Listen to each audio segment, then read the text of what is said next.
ফুলকপির রোস্ট বা কোরমা যারা খেয়েছেন তারা তো জানেনই এটার স্বাদ, আর যারা খাননি তারা বলবেন কি এতদিন কেন খেলাম না। আসসালামু আলাইকুম। বাজারে এখন পানির দামে ফুলকপি পাওয়া যায়। 10 টাকার একটা ফুলকপি রান্না করার পরে আপনি পোলাও ভাত দিয়ে খেতে পারবেন। তাহলে বোঝেন এটা কতটা মজার হবে। খুবই সহজ রেসিপি, যে কেউ রান্না করতে পারবেন আর খাওয়ার পরে মুখে স্বাদ লেগে থাকবে। এখানে মাঝারি সাইজের একটা ফুলকপি নিয়েছি। প্রথমে ফুলকপি থেকে ডাঁটিগুলো ছাড়িয়ে নিব। তারপর এইভাবে একটা একটা করে ফুল আলাদা করে নিব। এই রেসিপিটা করার জন্য ফুলকপির ফুলগুলো একটু বড় বড় রাখতে হবে। আমি মাঝখানের গুলো ছোট দেখে রেখে দিলাম। এখন ফুলকপির এই মাথা থেকে আঁশগুলোকে ছাড়িয়ে নিব। সবগুলো ছাড়িয়ে নিয়েছি। এখানে একটা বলের মধ্যে পানি নিয়েছি, আর পানির মধ্যে ফুলকপিগুলোকে ভিজিয়ে রাখবো 10 মিনিটের জন্য। তাহলে কি হবে, ভিতরে যদি পোকামাকড় থাকে সেগুলো কিন্তু বেরিয়ে আসবে খুব সহজে। এখন একটা মশলা বানিয়ে নিব। এখানে বড় সাইজের 2টা পেঁয়াজ নিচ্ছি, মাঝারি সাইজের 2টা টমেটো নিয়েছি, আর এখানে 7-8টা কাঠবাদাম দিয়ে দিলাম, 3-4টে কাঁচামরিচ দিয়েছি, 1 চামচ জিরা বাটা আর 1 টেবিল চামচ আদা রসুন বাটা। সবকিছু একসঙ্গে ব্লেন্ড করে নিব। তবে আপনারা চাইলে কিন্তু এই মশলাগুলো আলাদা আলাদা বাটা দিতে পারেন। ফুলকপিগুলো 10 মিনিট ভিজিয়ে রেখেছিলাম, এখন এগুলোকে ধুয়ে পরিষ্কার করে নিব। প্যানে কিছুটা তেল দিয়ে ফুলকপিগুলো দিয়ে দিচ্ছি, আর এগুলো আমি হালকা একটু লবণ মেখে নিয়েছিলাম।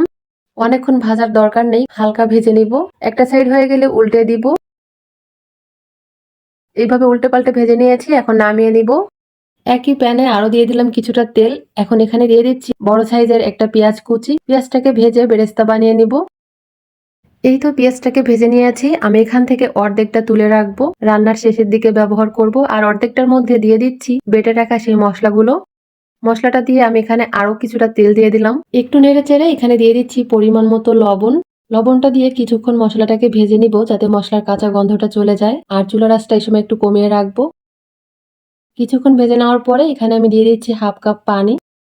পানিটা দিয়ে একটু নেড়ে চেড়ে বলক তুলে নিব। বলক চলে আসার পরে এখানে দিয়ে দিচ্ছি 1/2 চামচ শুকনো মরিচের গুঁড়া আর 1/2 চামচ জিরার গুঁড়া। নেড়ে চেড়ে ভালো করে মিশিয়ে মশলাটাকে ভেজে নিব। ভাজা হয়ে গেলে এখানে আমি দিয়ে দিচ্ছি 1.5 কাপ লিকুইড দুধ। বলক চলে আসার পরে নেড়ে চেড়ে এখানে আমি দিয়ে দিচ্ছি ভেজে রাখা ফুলকপিগুলো। ফুলকপিটা দিয়ে নেড়ে চেড়ে ঢাকনা দিয়ে ঢেকে রান্না করে নেব কিছুক্ষণ। 2-3 মিনিট পরে ঢাকনাটাকে সরিয়ে আবার একটু নেড়ে চেড়ে দিব। ডাঁটিগুলো একটু নিচের দিকে দিব, যাতে ডাঁটিগুলো সিদ্ধ হয়ে যায় তাড়াতাড়ি। কিছুক্ষণ রান্না করে নিয়েছি, আর ফুলকপিগুলো খুব ভালোভাবে সিদ্ধ হয়ে গিয়েছে। এখানে দিয়ে দিচ্ছি 4-5টা কাঁচামরিচ, 2 টেবিল চামচ গুঁড়া দুধ, 1 টেবিল চামচ পানির সাথে ভালো করে মিশিয়ে দিয়ে দিয়েছি। দিয়ে দিলাম 1 চামচ চিনি, আর ভেজে রাখা পেঁয়াজগুলো দিয়ে দিলাম। হালকা একটু নেড়ে চেড়ে ঢাকনা দিয়ে ঢেকে রাখবো 2 মিনিটের মতো, যাতে ফুলকপির ভিতরে সবকিছু ভালো করে যায়। এই তো 2-3 মিনিট পরে ঢাকনাটাকে সরিয়ে আলতো হাতে একটু নেড়ে চেড়ে দিব। ফুলকপির কোরমা বা রোস্ট অথবা তরকারি যেটাই বলি না কেন, রান্না করা কমপ্লিট। একটা ফুলকপিও কিন্তু ভেঙে যায়নি, সবগুলো আস্ত আছে। আবার ধরার সাথে সাথে কিন্তু একদম গলে যাবে। যাই হোক, এখন পরিবেশন করে দেখাই কেমন হয়েছে। এই তো পরিবেশন করে নিয়েছি। এখন এটা আপনি পোলাও ভাত, সাদা ভাত, যে কোনো ভাতের সাথে পরিবেশন করতে পারবেন, খিচুড়ির সাথে। খেতে কিন্তু দারুণ লাগে। রেসিপি ভালো লাগলে ফুলকপির এই সিজন থাকতে একবার হলেও তৈরি করে খাবেন। আশা করি সবার কাছে অনেক ভালো লাগবে।